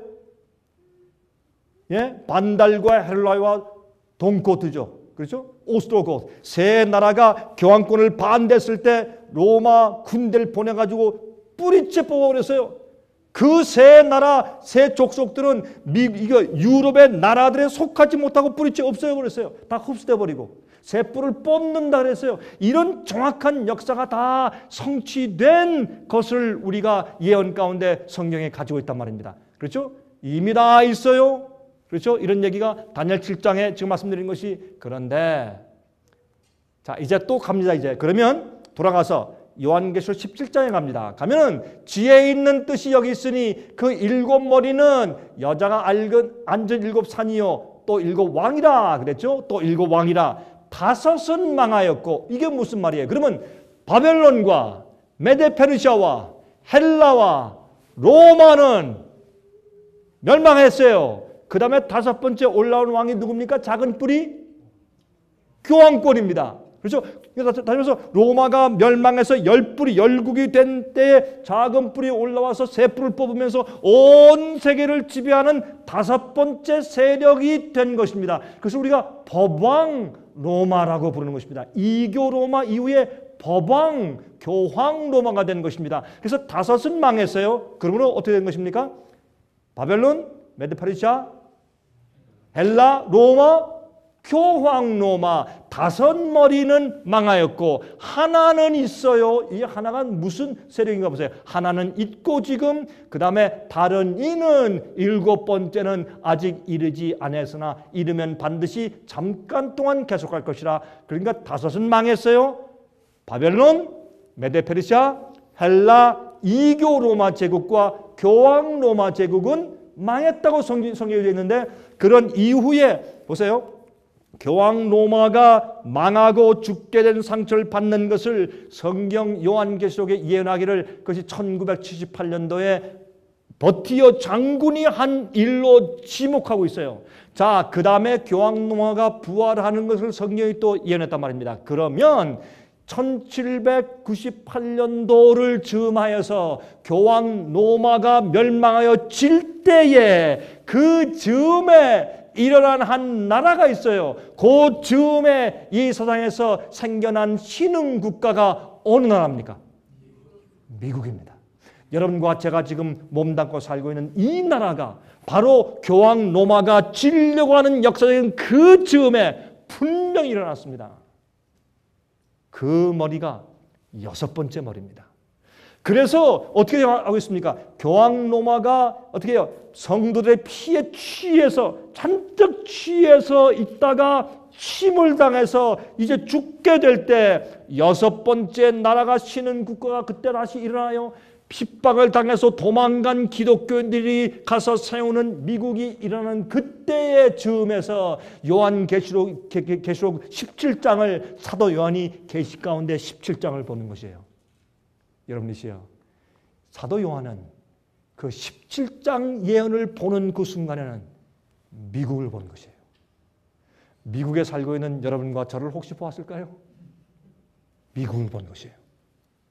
이것은 여러분 조금만 생각하고 기도하면서 논리적으로 풀어보면 너무나 아주 분명하고 아주 정확한 것입니다. 그런데 여기에 있는 일곱 번째는 어떻게 해요?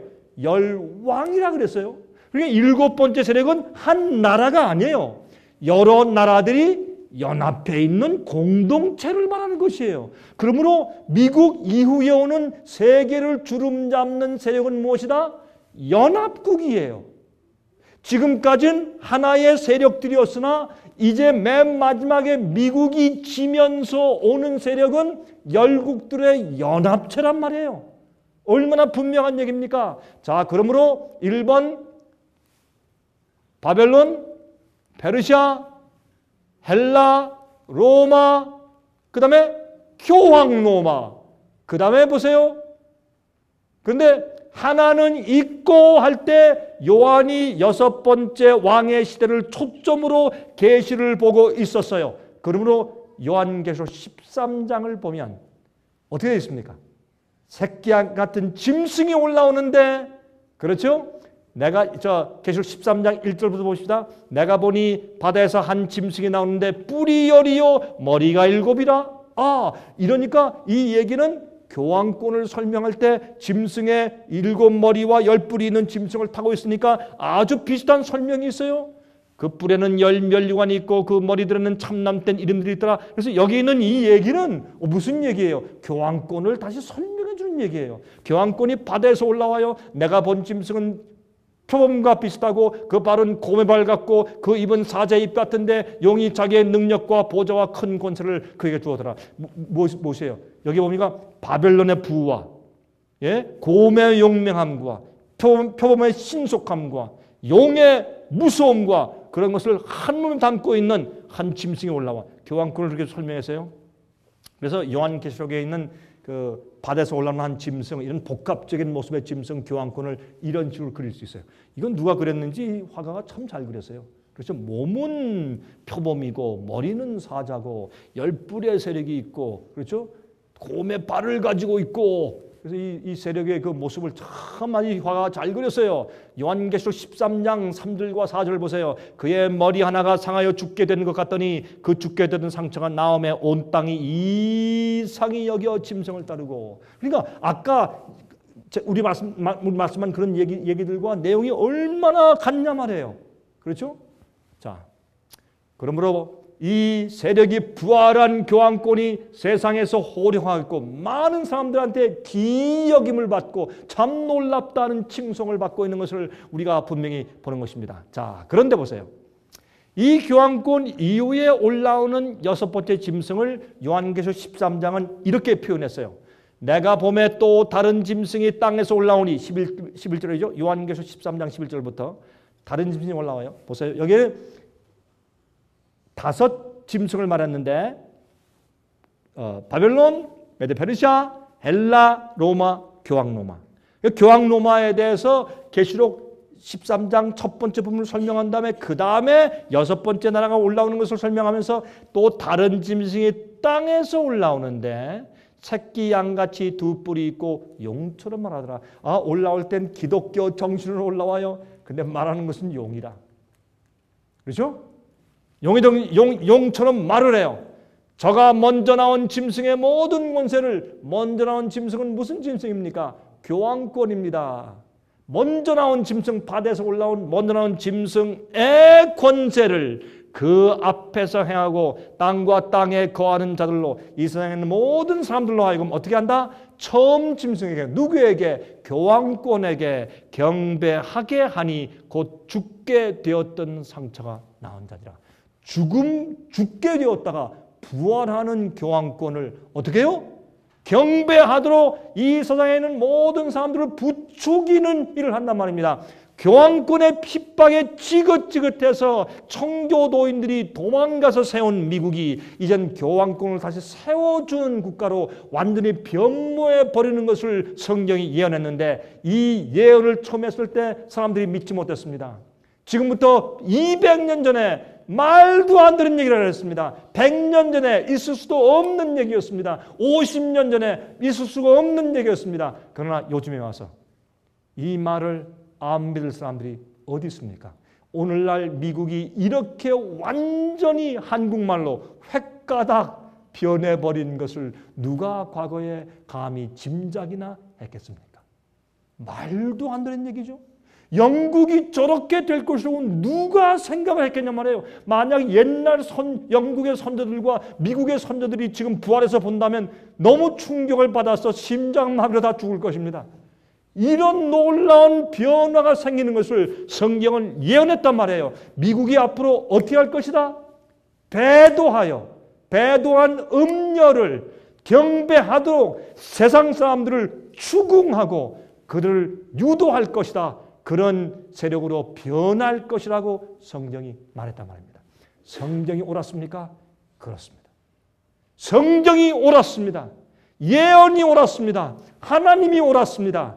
그런데 이런 예언에 대한 성취는 오늘날 교회들에서 거의 가르치지 않습니다. 왜요? 그 이유는 짐승의, 음녀의, 포도주의 취해서 사람들이 깊이 영적으로 잠들고 있기 때문에 모르는 것입니다. 자, 이러니 어떻게 그리스도인들이 이 세상의 마지막 멸망을 깨달을 수 있으며 어떻게 곧 오시는 예수님의 재림에 대해서 관심이 있겠습니까? 그러면 어떻게 났습니까?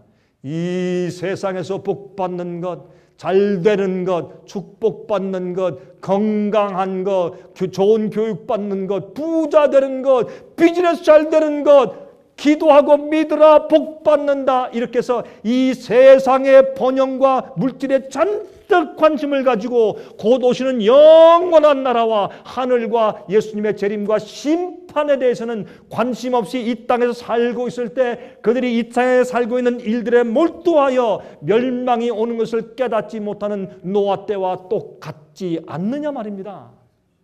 맞습니까? 여러분 피곤하시죠?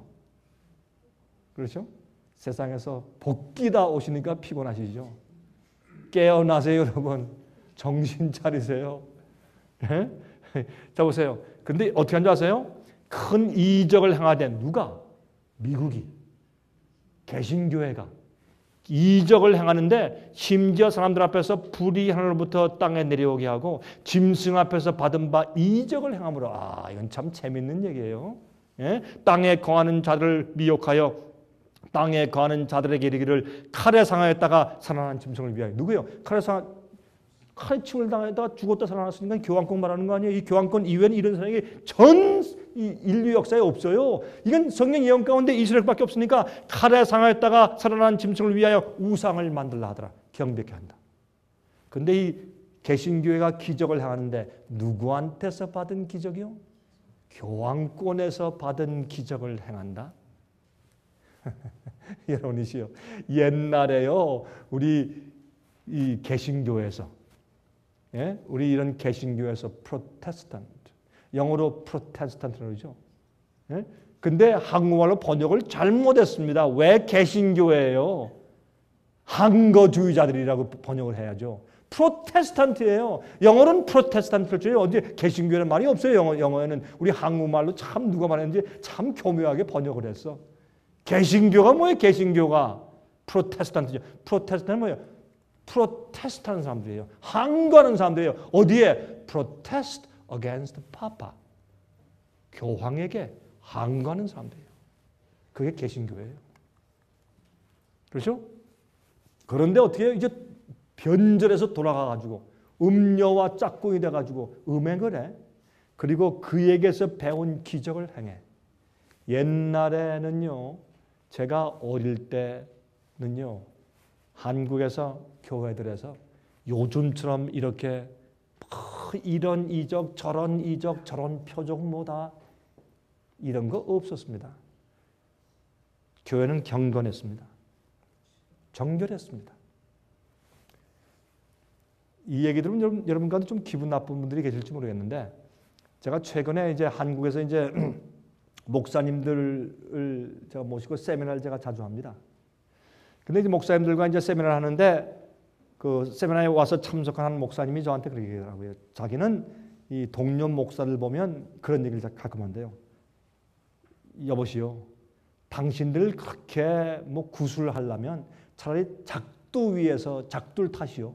작두 위에서 춤추시오. 그 뭐예요? 당신은 무당짓들을 그만하시오. 자, 그런 얘기를 하는데 과감하게. 그 욕을 먹는데요. 참 과감한 얘기죠. 요즘에 일어나는 무슨 이상한 표적, 기적, 뭐 능력, 뭐 이런 게 옛날에 없었습니다. 이게 어디서 온 줄 아세요? 여러분, 말씀을 그 순서 깨끗한 말씀을 그대로 전해줄 때 성령의 파워와 개심시키고 부흥하는 능력과 계획하는 은혜가 있어요. 말씀의 파워와 은혜가 없어지니까 뭐를 해? 굿들을 해. 굿. 말씀과 진리 말고 다른 거 인간적인 걸 딱 갖다 놓고서 교회를 부흥시키려고 하는 것이에요. 감정주의, 연극, 예? 그런 거, 뭐 시끄러운 음악, 춤추는 거 이런 것들, 막 기적 행하고 막 능력 행하고 막 귀신 쫓고 이런 것들. 그래서 그렇게 함으로 어떻게 해요? 그 교회를 부흥시키려고 하고 하늘이 내게 임했고 성령이 내게 임했다라는 것을 보여주고 과시하려는 정신들. 여러분들이시요. 이게 성경이 말하는 개신교회가 어떤 모습으로 변모할 것인가를 정확하게 보여준 얘기들이에요. 자, 보세요. 그래서 뭘 만들어요? 짐승에게 경배하는 우상을 만들라. 여러분 보세요. 우상을 만드는데 이 우상을 세워서 경배 안 해 죽인다라는 그런 역사가 성경에 있어요. 어느 책에 있어요? 예? 다니엘서에 두라평지에 금신상을 세워놓고 느부갓네살 왕이 경배 안 한 자나 죽인다. 풀불에 뜨겁게 해가지고 물 태운다. 그렇게 했어요. 그 역사를 요한계시록에 갖다가 상징적으로 다시 반복해서 쓴 것이 바로 이 이야기. 그게 짐승의 우상과 짐승의 표에 대한 이야기입니다. 그렇죠? 내가 권세를 받아 저가 권세를 받아 그 짐승의 우상에게 생기를 주어 그 짐승의 우상으로 말하게 하고 또 짐승의 우상에게 경배하지 아니하는 자는 몇이든지 다 죽이게 하더라. 이게 짐승의 표에 환란이 오는 것입니다. 여러분 아십니까? 여러분 얼마 남지 않았습니다. 여러분 깜짝 놀라실 겁니다.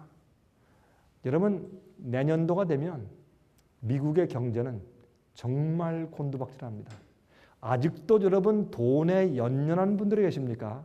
죄송합니다. 여러분 그거 포기하십시오.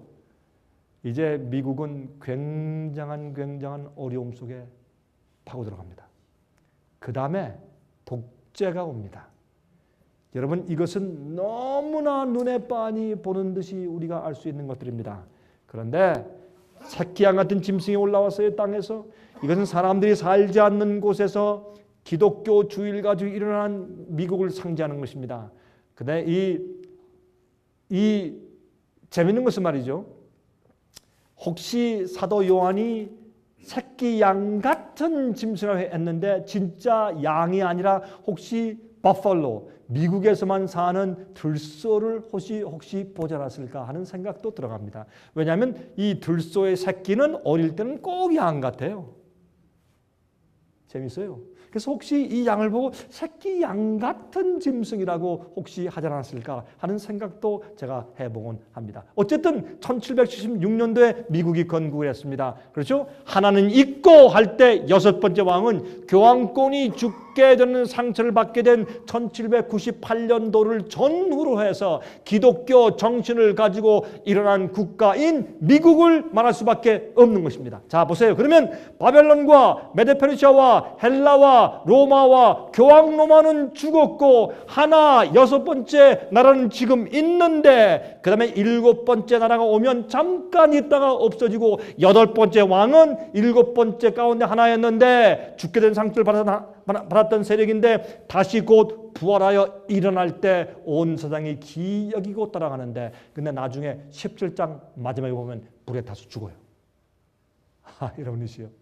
지금 우리가 여러분과 저는 지금 우리 어느 시대 어느 지점에 살고 있는지 아십니까? 우리가 이해할 수 있는 것은 세상 역사가 아니라 성경 예언의 역사예요. 그래서 저는 분명히 여러분과 제가 지금 어느 지점에 딱 와 서 있는가? 저는 제가 하늘이 무너져도 확실합니다. 저는 확신이 있습니다. 너무 분명하기 때문에 성경 예언은.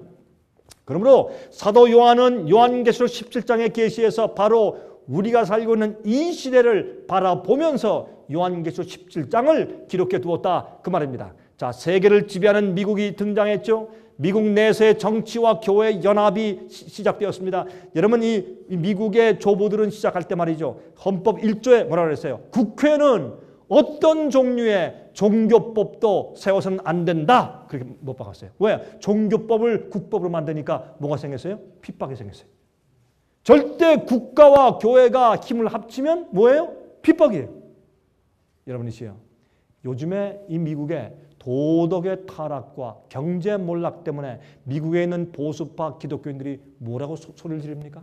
옛날에 미국의 헌법 1조는 그 당시에 잘못된 역사를 가지고 그렇게 만든 것이기 때문에 지금은 우리가 해석을 달리 해야 합니다. 지금 미국은 옛날 우리 부조들의 옛날에 그 하나님께로 돌아가야 됩니다. 그 말은 맞긴 맞는데 그것은 우리가 사람들 마음과 양심 속에서 신앙의 부흥을 갖는 것을 말하는 것이지 국가의 힘을 가지고 교회와 연합해서 어떤 그 신조를 강압하는 그런 식의 나라가 되라는 뜻은 아닙니다. 그렇게 할 때 반드시 뭐가 옵니까? 핍박이 옵니다. 그것이 무엇입니까? 짐승의 표의 환란입니다. 미국은 지금 꼭 그 길로 가고 있습니다. 여러분 요새 오바마 대통령이 당선된 이후에 무엇이 어떻게 지금 진행되고 있는지 아십니까? 저는 남부에 살고 있습니다. 여러분은 서부에 살고 계시죠? 저는 남부에 살고 있습니다. 미국의 남부는 특별히 제가 살고 있는 조지아, 사우스캐롤라이나, 노스캐롤라이나, 알라바마, 테네시, 미시시피, 루이지애나 뭐 이런 그 남부 주들을 우리가 뭐라고 합니까? 바이블 벨트, 성경 벨트의 주들이라고 부릅니다. 거기 가면 가는 곳마다 교회예요. 예? 제가 사는 곳은 좀 한적한 시골에 살고 있는데 거기는요, 어디 차 타고 가다가 턴만 하면 교회예요. 조그만 이런 교회들이 가는 거 교회가 다 있어. 우리가 사는 곳만 해도 교회가 수십 개가 있어요. 예? 가는 곳마다 교회예요. 그 교회 역사가요, 어떤 건 100년, 어떤 건 80년, 120년 그래요. 놀라워요.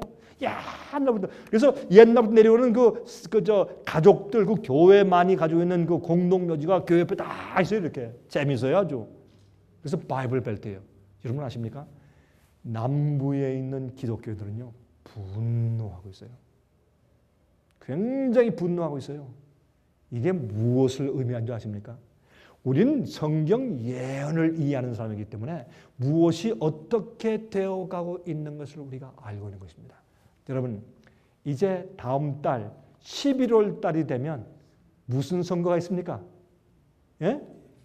중간선거, 국회의원 선거가 있습니다. 이번 국회의원 선거 때 어떤 기대를 하고 있습니까? 어떻게 될 것이라고 지금 다 점치고 있어요. 민주당이 쫄딱 망하고 공화당이 굉장히 득세할 것입니다.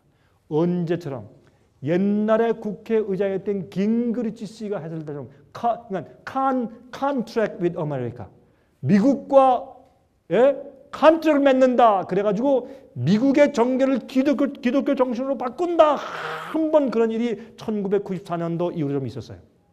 그때 성취가 안 됐어요. 지금은 기독교인들이 분노했어요. 이번엔 뒤집어 엎으려고 그래요. 그 이유는 무엇이 올까요? 전 지극히 기대가 돼요. 성경 예언이 성취되는 놀라운 시대에 가고 있어요. 교회와 정치가 다시 손을 잡으려고 해요. 여러분, 미국과 교황은 이미 연합했어요. 이런 토대 하에서 미국이 무엇을 할 것이다? 종교적으로, 정치적으로 교황을 서포트하는 놀라운 일을 하는데 우상을 세워줄 것이다. 미국에 있는 미국 사람들뿐만 아니라 온 세상에 있는 땅에 거하는 사람들에게 교황에게 경배하도록 할 것이다. 안에 죽인다라는 앞잡이 노릇을 누가 한다고요? 미국이 할 것이라고 성경은 예언했단 말입니다. 아니에요? 아니면 다르게 해석해 보세요. 할 수 있나? 절대로 다르게 이 말씀은 해석할 수가 없어요. 그러므로 미국은 놀라운 그런 역사의 중앙에, 예언의 성취의 중앙에 가 있는 것입니다. 그런데 그 일곱 머리는 일곱 산인데 일곱 왕이에요. 다섯은 망하였고 하나는 있고 다른 이는 이제 앞으로는 잠깐만 있을 것이에요. 여덟째 왕이 앞으로 올 것이에요. 그렇게 설명을 해주고 있는 것입니다. 자, 보세요. 그러면 일곱째 왕이 무엇일까요? 일곱 번째 왕은 열뿔이기 때문에 유엔입니다. 유엔이 뭐예요? United Nations. 예? 연합된 나라들의 세력이에요. 이 세력이 지금까지 2차 대전 이후에 잠깐 동안 이 세상을 다스리고 주권을 잡았어요. 물론 거기에 가장 큰 세력은 미국이었죠. 그렇게 쭉 해오다가 재밌는 것은 말이죠.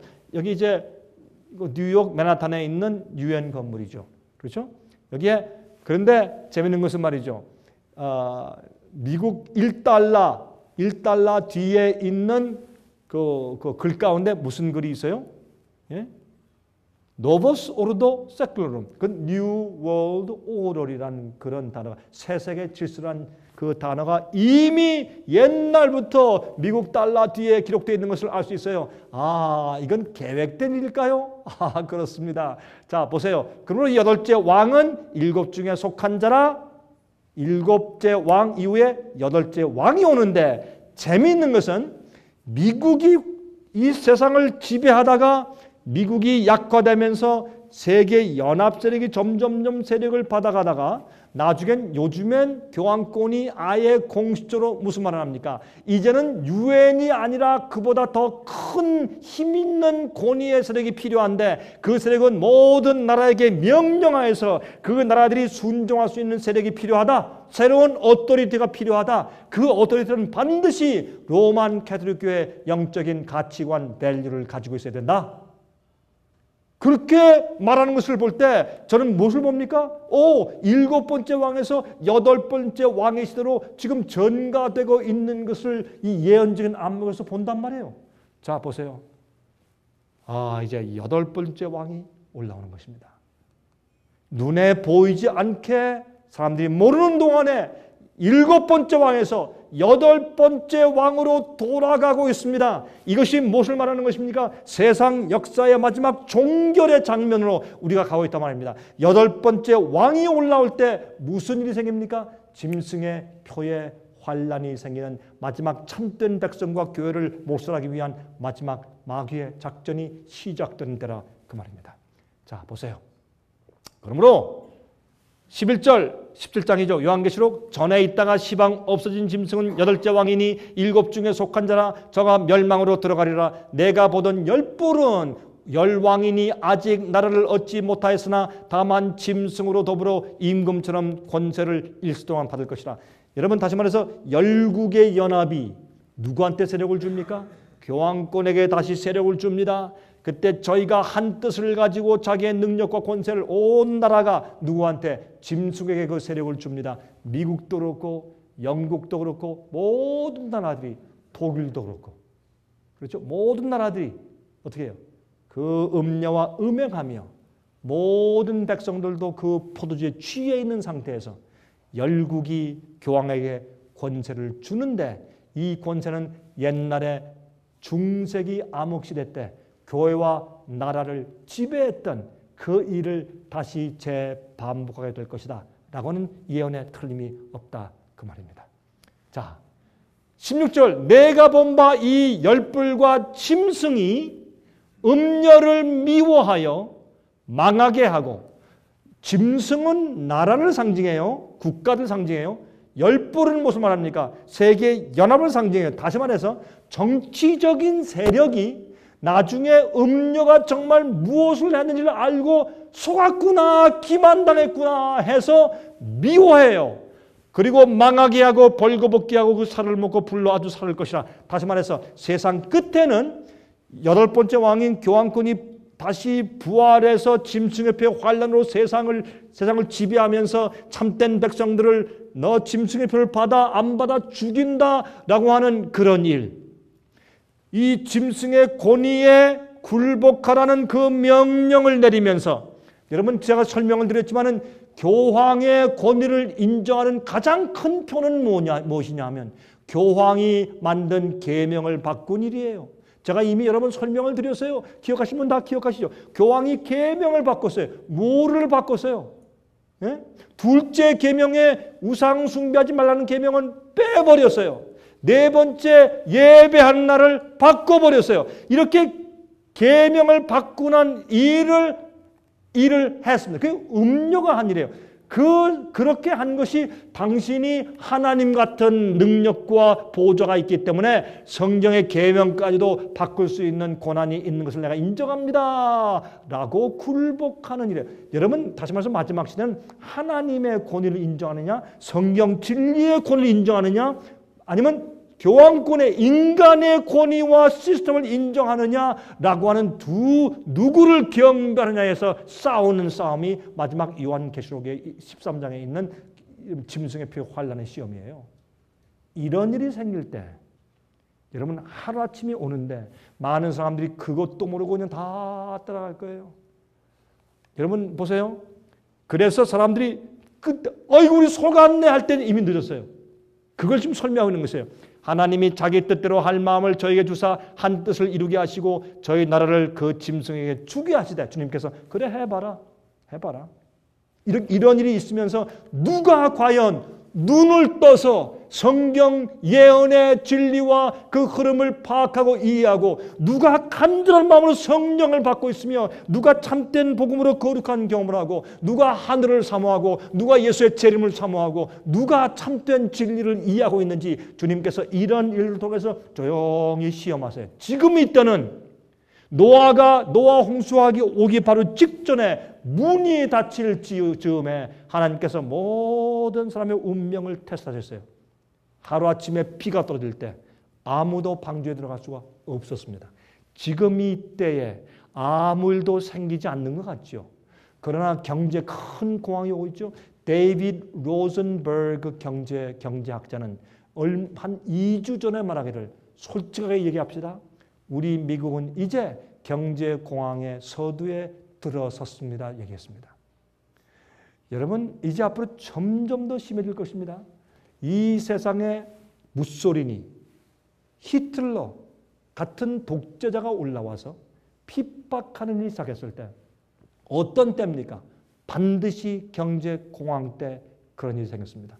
경제가 어려워지면 사람들이 제일 처음 뭐합니까? 먹고 살게 해주세요. 먼저 이 어려움을 좀 진행해 주세요. 우리가 다 우리 자유와 고난 다 줄 테니까 일단 먹고 살게 해주세요.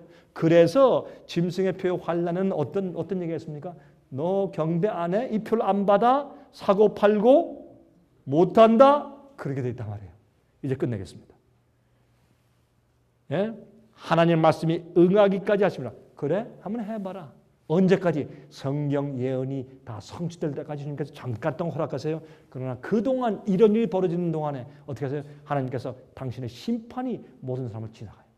누가 참 신자인지, 누가 믿음 있는 자인지, 누가 성경 진리를 알고 참 하나님 섬기는 자인지 조용히 천사가 지나가면서 주님께서 각 영혼들을 주님께서 심판하시는 것이에요. 내가 본 바 여자는 임금들을 다스리는 큰 성이라 하더라. 여러분 보세요. 내가 본 바 이 음녀는 땅의 임금들을 다스리는 큰 성이라. 성경에는 Great City, 도성의 도시예요. 바티칸은 작은 한 도시인데 큰 도시예요. 요한계시록 17장 18절. 바티칸은 한 도시예요. 세상을 호령하고 다스리는 도시입니다. 그렇죠? 한 큰 성이에요. 참 재미있어요. 이 성경의 말씀들을 보면. 음녀가. 자, 요한계시록 보세요. 16장에 5번째 재앙 보면 또 5째가 그 대접을 짐승의 보좌에 쏟으니 그 나라가 곧 어두워지며 사람들이 아파서 자기 혀를 깨물고 아픈 것과 종기로 인하여 하늘의 하나님을 회방하고 저희 행위를 회개치 아니하더라. 앞으로 짐승의 보좌 위에 깜깜한 암흑 재앙이 내려요. 그때 모든 사람들이 깜짝 놀라면서 우리가 속았구나, 당했구나. 어떻게 한다고요? 온 나라가 그 세력을 불로 태워 죽일 정도로 미워하게 된다고요. 그때는 이미 늦었어요. 재앙 때기 때문에. 자, 이제 결론적으로 정리합시다. 5은 망하였고 바벨론, 페르시아, 헬라, 로마, 교황로마 5은 망하였고, 그렇죠? 하나는 있고 미국이 있는 그 상태에서 지금 계시를 보았어요. 요한계시록 17장. 그 다음에 어떻게 해요? 하나는 아직 이르지 아니하였고 그는 UN 세계 연합 세력이었어요. 그러나 우리가 볼 때는 어떻게 해요? 이미 존재하고 있어요. 그 다음에 지금 우리가 무엇을 봐요? 8째 왕 교황권이 부활해서 세상에 호령하고 있는 것을 보게 돼요. 부활이 됐어요. 그럼 우리가 지금 어디에 있어요? 여기에 있어요. 7번째 왕에서 세계 연합 세력에서 8번째 왕인 교황권이 중세기처럼 세력을 가지고 나라와 교회들을 호령하는 그러한 세력이 오는 딱 중간 지점에 여러분과 제가 서 있는 것입니다. 이 세상이 앞으로 얼마나 갈까요? 1년? 2년? 3년? 그 다음엔 제가 말하고 싶질 않아요. 그 다음엔 제가 4년, 5년 갈 텐데 제가 4년, 5라는 말을 하고 싶질 않아요. 제가. 여러분들이 저보고 아이고 저 강 목사가 뭐 날짜 정했네? 그건 아니고 제 마음에서요. 1년, 2년, 3년 그 다음에 제가 말하고 싶지 않다 그랬지. 제가 언제 뭐 정한다 그랬어요? 말하고 싶지 않다 그랬어요. 그만큼 가까웠어요. 정말 세상 얼마 남았어요? 정신 차리세요. 말씀을 연구해야 돼요. 예언을 연구해야 돼요. 세상은 과학 만능의 시대가 되었어요. 달러는 곤두박질해요. 유로 달러도 곤두박질해요. 세상에 엄청난 폭동들이 정말 방방곡곡의 폭동들이에요. 천연재해 이루 말할 수가 없죠. 그렇죠? 이번 파키스탄에 여러분 이 홍수 때문에 1,700만 명이 집을 잃었어요. 와, 굉장해요. 아시안 쓰나미보다 더해. 왜 이런 일이 생길까요? 여러분 중국에 있는 중국 지부의 사람들이 저한테 그래요. 목사님, 우리 중국엔요 홍수가 이젠 너무 많고 지진도 너무 많고 얼마 전에는요 수만 마리의 개구리들이 그냥 시가지를 행진했는데 행진하니까 홍수가 오고 막 지진이 오고 막 그러니까 정신이 없어요. 사람들보다 이 미물들이 더 똑똑해요. 사람들은 모르는데 이 개구리들은 수만 마리가 피신을 했대. 그래서 목사님 우리는 재난이 너무 심해가지고 이제는 아예 보고 싶은 마음도 없습니다. 왜 이럴까요? 마태복음 24장 처처에 기근과 온역과 지진이 동시에 다발적으로 일어날 때 세상의 끝에 징조라 그랬습니다. 가끔 있는 게 아니에요. 온역과 기근과 지진이 같이 처처에 있을 때 예수께서 오신다 그랬어요. 지금이 그럴 때입니다. 이런 때는 과거에 없었습니다. 예수님 오십니다. 여러분 이거 우리가 너무 많이 봤죠. 제가 이런 말씀 많이 사진 보여드리고 또 말씀드렸으니까. 여러분 또 하나 보세요. 양 클로닝 기억하시죠? 소 똑같이 이렇게 만들어내죠. 클로닝하는 거. 그렇죠? 복제, 원숭이, 개, 양, 소 복제, 또 뭐예요? 사람 복제. 제가 얼마 전에 브라질 갔는데 브라질에는 한 사람이 저한테 와서 목사님 제 친구가 간호원인데 국립병원에 다닌대요.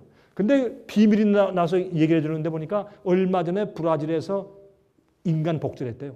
사람 복제를 했는데 한 어머니가 5살짜리 아이가 교통사고로 죽었답니다. 이 어머니가 너무너무 슬프니까 제발 내 아이 좀 복제해 주시오 부탁하니까 그 아이를 갖다 복제했대요. 씨름하느라고 복제를 했는데 진짜 애가 태어났어요. 그래서 그 세포를 가지고 아이를 복제했는데 이 아이를 복제한 아이가 6개월 만에 늙어 죽었대요. 6개월 만에. 진짜 그런 일이 있었어요. 이태리에서는 또 사람 복제했다는 소문이 파다합니다. 우리는 몰라요. 누가 어떤 짓을 하고 있는지. 여러분 이제 하나님께서 이거 세상을 조금 더 있게 하면 이거 되겠어요? 세상을 우려할 수 없어요. 그런데 제가 그때 그 말 듣고 느낀 게 있어요. 복제 인간은 그 속에 뭐가 없어요? 성령의 역사가 없어요. 하나님의 창조가 아니고 인간의 장난이니까. 여러분이시여 세상은 오래 갈 수 없어요. 여러분이시여 여러분과 여러분 남편, 아내, 자식들, 부모들 위해서 기도하세요. 예수님 오세요. 세상 오래 가지 못해요. 여러분 우리가 이 세상에서 많은 사람들이 이 세상에 꿈을 꿀 때 갑자기 하늘을 가르면서 예수께서 영광의 구름 타고 오실 것이에요. 준비하시고 이 세상에서 영원한 곳으로 이민 가는 미국으로 오는 게 아니라 영원한 세상으로 이민 가는 참된 주의 백성 되시기를 제가 간절하게 바랍니다. 기도하겠습니다. 자비하신 하늘에 계신 우리 아버지시여 감사합니다. 주님 우리가 주 앞에 간절히 비옵나니 우리 마음에 임하시옵소서.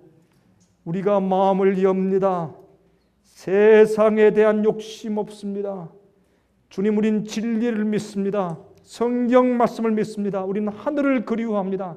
주님의 왕국이 우리 마음 가운데 있기를 원합니다. 주님 우린 주님의 속히 오심과 재림을 믿습니다. 아버지시여 우리가 지금 온 마음을 다해서 주 앞에 기도하오니 복음으로 저희 마음을 정결케 하시고 거룩하게 해 주시옵소서.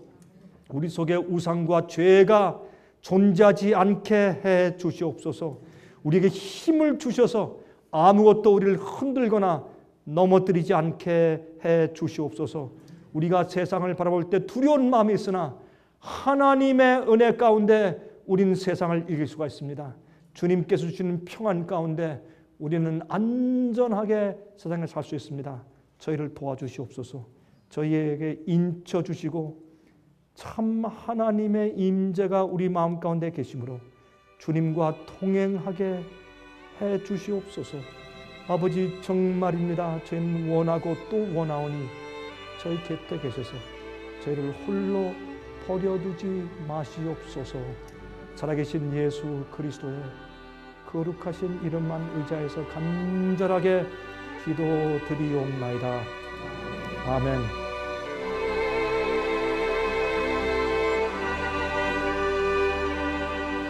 은혜 많이 받으셨습니까?